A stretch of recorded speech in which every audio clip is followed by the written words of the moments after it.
Let's tour now. Chat with Pat. Yeah. That was chat kind of with a Pat. lame. That was a lame. That works for me. Segue here. All right. But today, you're much better at that, Ron, than I am. But today we have with us Mary Meo, and Mary has written just a great article from the Catholic Stand online. She's taught for 25 years, at least 20 years in the public school, 5 years in a Catholic elementary. Very active in her parish. Has an MA in pastoral theology from St. Joseph's College in Maine. Has a blog. She's just an amazing woman, and I can't wait to talk to her about this article. Be careful what you see. Hello, Mary. So good to have you on the show. Good morning. Thanks for the call. Oh, that's okay. I love this article, and it kind of starts with this idea of protecting kind of children, right, from moral danger. Yes. And so can you kind of tell us why that's so important for us to do that? Okay. Well, a lot of the lessons that we learned as children are supposed to serve us throughout our lives. So, we kind of forget them. We think we're old enough now. We don't need to rely on these things we were taught anymore. But here's one that we do need to remember, that we don't need to follow every little bit of curiosity. We don't need to poke our nose in other people's business. And some things that we might see and hear can still harm us, even as mature as we are.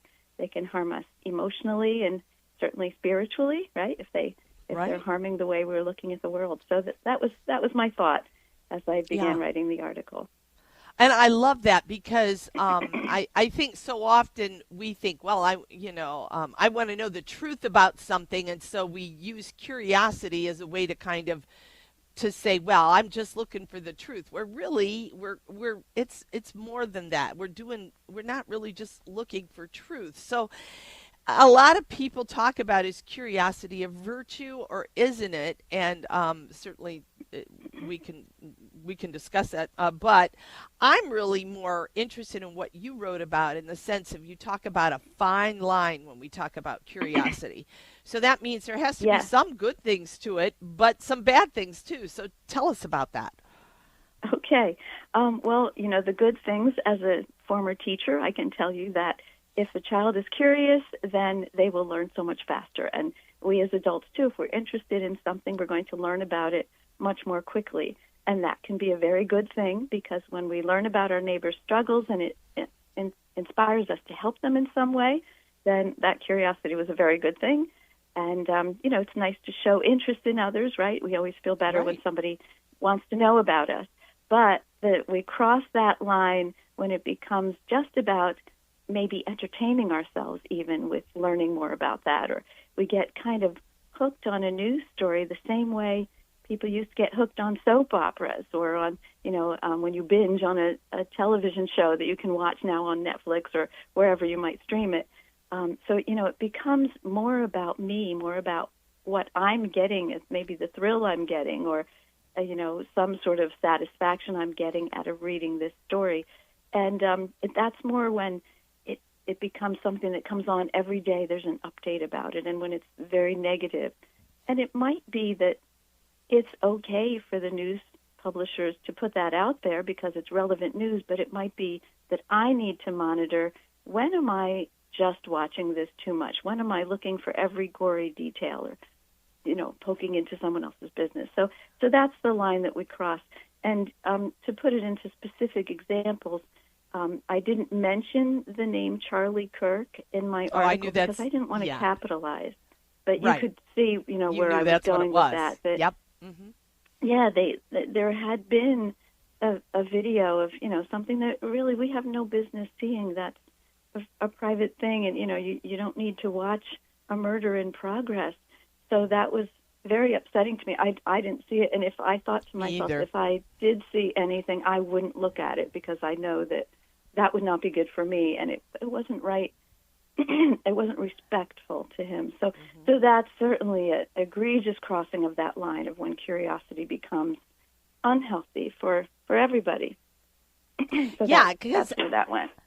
Yeah, I mean, there's so many different ways to look at that, right? I mean, in the sense that age appropriateness. I mean, I knew of 10-year-olds that were watching that video online, and I'm thinking, oh my gosh, Oh, and sharing it. And it's like, oh yeah, my gosh, I don't want to see it, And I think that's right. exactly what you're talking about.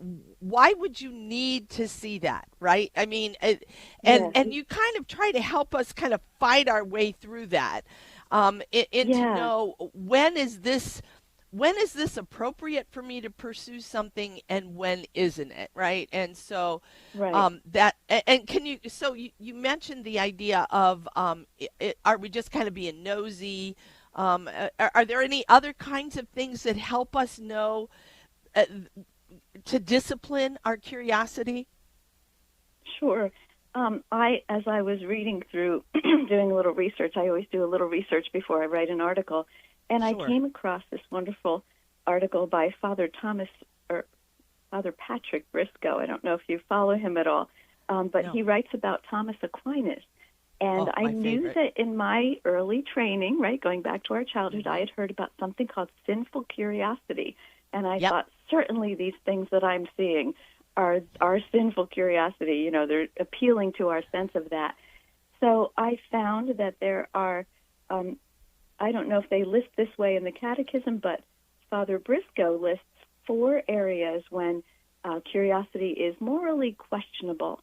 So one was when it interferes with our other responsibilities. And I'm sure we can all relate to scrolling, and it takes a whole lot more time than we realize when we're scrolling the internet for stories or updates on stories. So when it interferes with something I ought to be doing, I spent an inordinate amount of time satisfying my curiosity beyond the point of just a genuine human concern for the other person. So that's one, when it interferes with other responsibilities.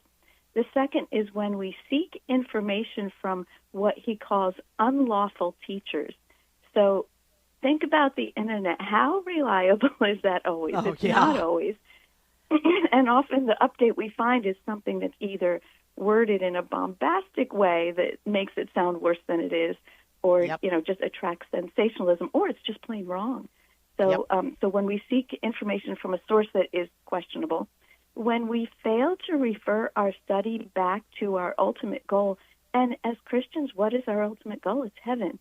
So Yep. if my curiosity about this and my searching to satisfy that curiosity is not really leading me to anything godly, it's just satisfying curiosity, then I know that I'm crossing that line. Mm. And St. Thomas warns in this way against what he calls empty and perishable curiosity. So, and then finally, when we seek to know what is too much for us, what is beyond us. These are great, Mary. And I mean, Aquinas is still so relevant in our lives today. We can learn so much still from him. And I think certainly technology has given us all, the availability to have all this information. So self-discipline is even more important. So thank you so much, Right. Mary, for taking time to be with us today. We really appreciate it, and have a great weekend. Thank you. You too.